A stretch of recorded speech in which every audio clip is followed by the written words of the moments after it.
Oke, assalamualaikum warahmatullahi wabarakatuh. Berjumpa lagi bersama kami di acara podcast SDIT Al-Furqan Palembang. Nah, pada kesempatan kali ini kita akan ngobrolin salah satu kegiatan yang lagi hangat dan jadi perhatian banyak sekolah di Indonesia. Apalagi yaitu tentang proyek penguatan profil pelajar Pancasila atau yang lebih kita kenal sebagai P5. Nah, apa sih P5 itu? Terus kenapa P5 itu jadi bagian penting dari kurikulum Merdeka dan bagaimana sih penerapannya di lapangan? Nah, hari ini kita sudah kedatangan tamu spesial ya yang sudah punya banyak pengalaman, terus menjadi salah satu guru inspirasi di sekolah ya. Siapa lagi kalau bukan Ustadz Eko. Gimana Ustadz Eko kabarnya hari ini? Oke, alhamdulillah kabarnya baik Ustadz. Tetap semangat ya. Semangat. Nah, Ustadz Eko, berbicara tentang kegiatan P5 ya. Kan kalau di sekolah kita itu sudah berlangsung 2 tahun ya. 2 tahun ya. 2 tahun. Karena dari pertama kali ada P5 itu sudah kita terapkan P5 pada saat itu. Oke. Nah, saya Eko, di sini mungkin para pemirsa di rumah juga sedikit penasaran ya. Apa sih tema P5 tahun ini di semester kedua ini? Kalau semester ini tema kita yaitu bangunlah jiwa dan raganya. Kita mengambil topik yaitu budaya sehat anak Indonesia hebat. Nah, jadi kita combine-kan atau kita kolaborasikan dengan sistem yang dikeluarkan Menteri baru kita yaitu 7 kebiasaan anak Indonesia hebat. Nah, jadi tema kita mengambil tema kebudayaan hidup sehat. Ya, topiknya tadi budaya sehat anak Indonesia hebat itu. Oke. Nah,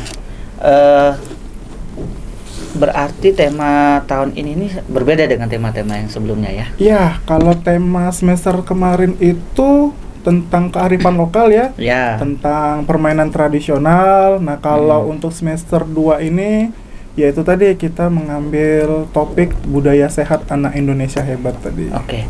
Berbicara tentang budaya hidup sehat. Nah, kira-kira di dalam P5 ini pasti kan ada ya fase-fasenya atau aktivitasnya itu apa saja sih? Kalau di semester 2 ini aktivitasnya kita ada aktivitas 12 aktivitas. Banyak. Yang pertama itu merefleksikan kesehatan diri dan meningkat pentingnya hidup sehat. Jadi kita mengeksplor apa sih hidup sehat itu gimana, apa saja, misalkan makanan-makanan sehat itu seperti apa. Lalu di aktivitas keduanya yaitu tentang makanan sehat tubuhku kuat. Jadi para siswa di aktivitas kedua ini mengeksplor makanan itu mengandung apa saja, misal ada mengandung karbohidrat, protein, atau vitamin. Nah, sedikit nanya nih, Sa.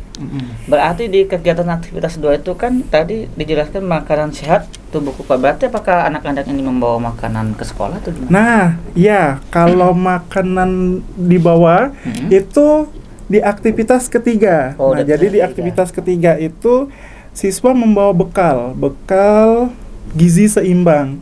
Jadi bekal ini bisa berupa makanan ringan, bisa berupa makanan-makanan sehat lah. Jadi mereka bawa, mereka mengidentifikasi apa saja kandungan-kandungan yang ada di makanan sehat tersebut.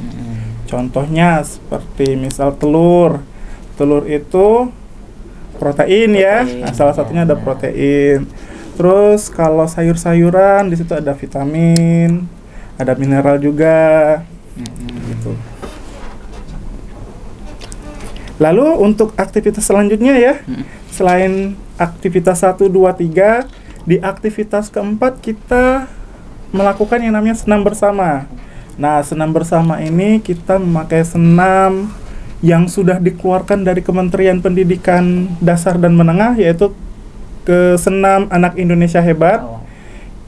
Lalu selanjutnya yaitu aktivitas selanjutnya ya. Itu tubuh ideal. Jadi setelah senam, anak-anak mengukur atau menghitung tubuh ideal mereka. Jadi tubuh ideal itu mereka menentukannya menggunakan tinggi badan, berat badan, kayak gitu. Jadi selain kita memilih memakan konsumsi, terus itu tujuannya ya biar tubuh kita sehat, kayak gitu, biar ideal ya. Ya, salah satunya itu. Terus apa lagi, San? Oke, selanjutnya waktu di bulan puasa kemarin kita ada yang namanya jurnal. Nah, jurnal itu selama bulan puasa dari Ramadan pertama sampai Ramadan akhir mereka mengisi jurnal, yaitu kita namanya aktivitasnya Jurnal Ramadanku, Budaya Sehat Anak Indonesia Hebat. Jadi di dalam jurnal itu ada ibadah. Ibadah itu dari bangun pagi ya. Dari bangun pagi. Lalu bangun pagi itu kita tentuin misalkan pukul 4 sampai 4.30. Itu bangun paginya. Lalu beribadah. Beribadah itu dari sholat, terus mengaji. Lalu selanjutnya itu ada berolahraga, makanan bergizi dan seimbang itu saat sahur dan berbuka. Lalu ada lagi yang namanya gemar membaca, literasi ya. Terus bermasyarakat. Nah, ini bermasyarakat ini juga siswa salah satunya ikut sholat tarawih, terus membagi takjil, terus dia bisa bersedekah kayak gitu. Itu termasuk dari bermasyarakat itu. Ya, jadi selain untuk menjaga diri kita tadi ya dari makanan, kita juga bersosialisasi juga. Ya, termasuk di dalam 7 kebiasaan tadi kan ada bermasyarakat tuh. Jadi salah satunya bisa berinteraksi sama masyarakat. Oke. Terus untuk aktivitas yang lainnya? Aktivitas selanjutnya, di bulan Ramadan juga kita kemarin sudah ada yang namanya berbagi ya. Berbagi itu kita sebelum Ramadan juga kita sudah berbagi, yaitu bermasyarakat juga membagikan makanan sehat. Anak-anak membawa buah-buahan, jadi kita membuat salad. Salad itu dibagikan kepada warga sekolah, tetangga-tetangga di sekitar sekolah. Bahkan kemarin juga kita membagikan di depan sekolah itu orang-orang yang lewat. Jadi ada motor atau mobil yang berhenti, kita bagikan. Gitu membagikan takjil, tapi bukan di bulan puasanya, tapi sebelum puasa. Ya. Nah, saat di bulan Ramadannya kita berbagi juga, yaitu saat baksos. Jadi kita membuat parcel itu dibagikan kepada orang-orang yang membutuhkan. Baksos juga kita ke panti-panti asuhan kemarin itu, terus ke tetangga-tetangga sekitar ya. Tetangga sekitar itu untuk membagikan parcelnya. Terus apa tadi ada lagi nggak? Tadi kan kalau nggak salah baru 7 atau 9 ya. Nah, jadi ada berapa aktivitas ini, Sat? Aktivitasnya ada 12 sampai 12 akhir nanti. Nah, akhirnya tuh gimana tuh? Setelah itu kita langsung gelar karya ya. Nah, gelar karya ini. Nah, apa itu gelar karya? Gelar karya ini merayakan semuanya kali ya. Jadi semua aktivitas itu tadi sudah kita selesaikan. Jadi untuk gelar karya ini kita melakukan aktivitas-aktivitas yang sudah dilakukan. Jadi nanti saat gelar karya itu kita melakukan aktivitas yang pertama, kita senam. Pada pagi hari kita senam. Lalu anak-anak itu sarapan. Sarapan apa itu, Ustaz? Nah, kalau sarapannya kita makan sehat juga ya, yaitu bubur kacang hijau. Bubur kacang hijau. Nanti siswa makan sarapan itu tadi. Setelah itu kita melihat pembukaan. Nah, pembukaan ini insya Allah nanti akan dihadiri oleh dari Dinas Pendidikan Kota. Nanti ada semua kepala-kepala unit, kepala-kepala bagian di Sit Al-Furqon. Nah, setelah pembukaan, mereka anak-anak tadi kembali ke kelas, yaitu melakukan ibadah. Ibadahnya apa? Sholat duha. Jadi mereka ambil wudhu, sholat duha. Lalu setelah sholat duha ada space waktu untuk istirahat sebentar. baru mereka yang namanya bersih-bersih kelas, Ustadz. Oke. Bersih-bersih kelas, lalu nanti ada literasi juga, ada main bersama. Lalu di jam 11.30 seperti biasa mereka antri untuk makan siang. Habis selesai makan siang, mereka siap-siap untuk sholat.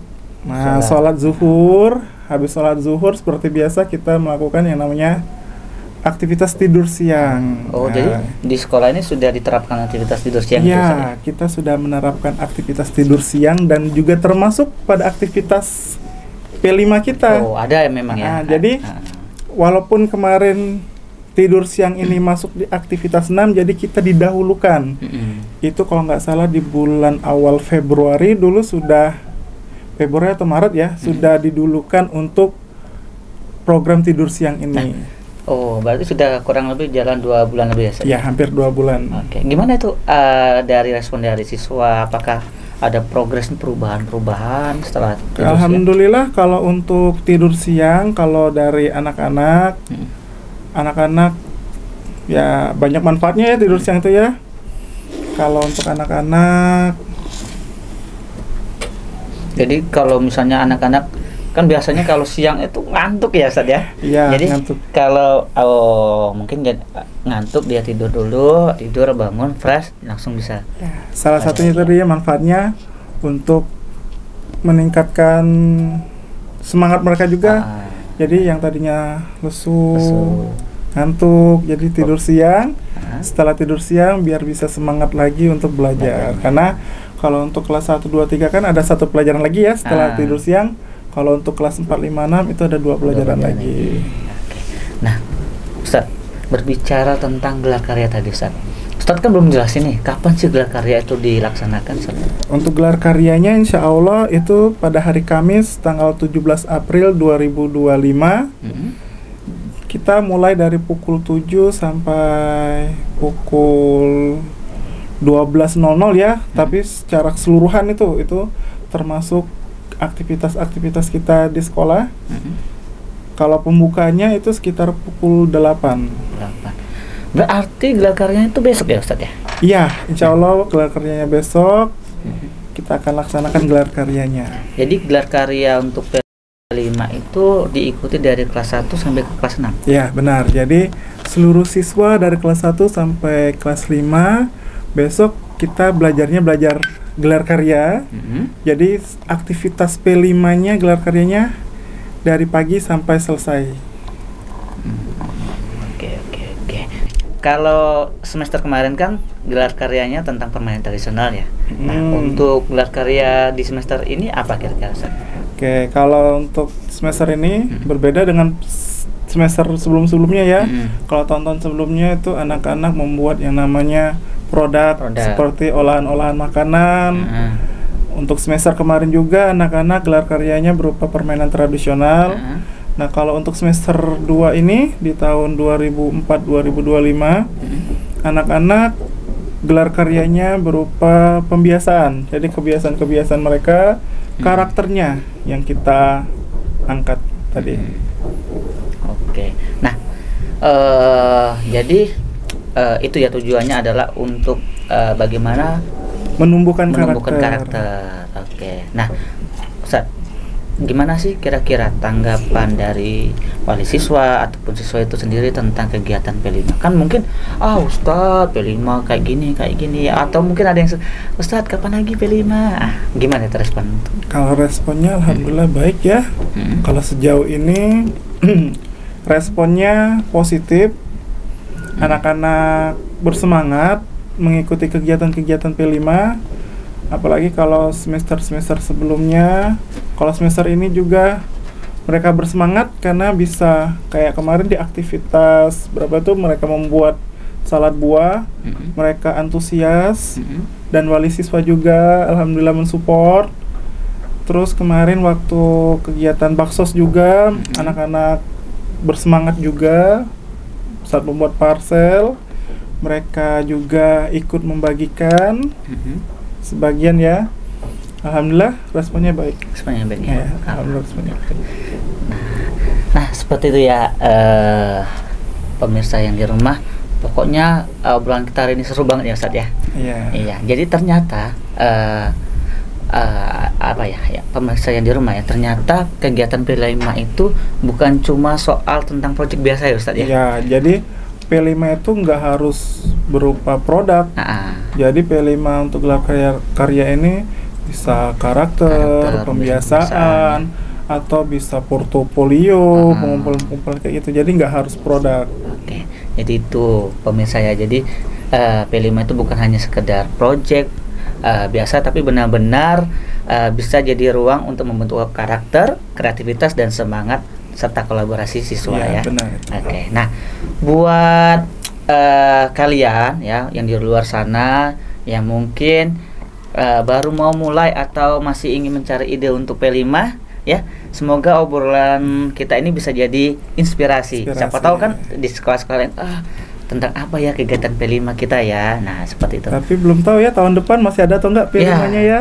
Oke, karena dengar-dengar kabar katanya P5-nya akan dihapuskan oleh Bapak Menteri kita. Iya. Ganti P7. Berarti nambah lagi ya, Ustaz ya? Belum tahu gimana apa namanya itu? Kegiatan selanjutnya. Kegiatan P7 itu seperti apa belum tahu. Nanti kita lihat perkembangannya nanti gimana. Oke, Ustaz, terima kasih karena sudah datang di podcast kita dan menjelaskan serta memberikan inspirasi yang sangat luar biasa. Oke, untuk teman-teman yang di rumah juga jangan lupa ya tonton, terus jangan lupa follow, like, subscribe, dan isi komentarnya. Semoga memberikan inspirasi pada teman-teman kita yang lainnya ya. Oke, akhir kalam, bila taufiq wal hidayah. Wassalamualaikum warahmatullahi wabarakatuh. Sampai jumpa di podcast selanjutnya. Bye bye.